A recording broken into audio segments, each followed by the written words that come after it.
أعوذ بالله من الشيطان الرجيم.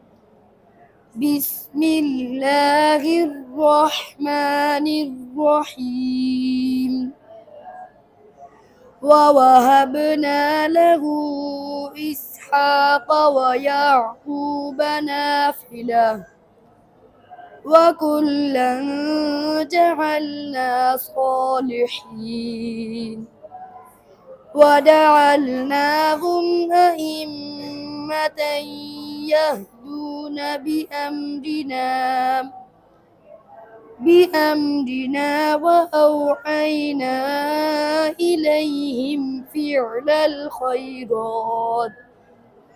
فعل الخيرات وإقام الصلاة وإيتاء الزكاة وكانوا لنا عابدين.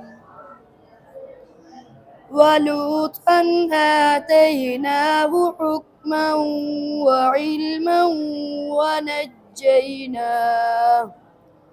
ونجيناه من القرية التي كانت تعمل الخبائث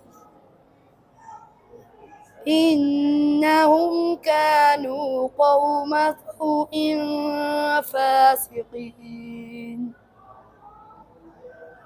وأدخلناه في رحمتنا إنه من الصالحين.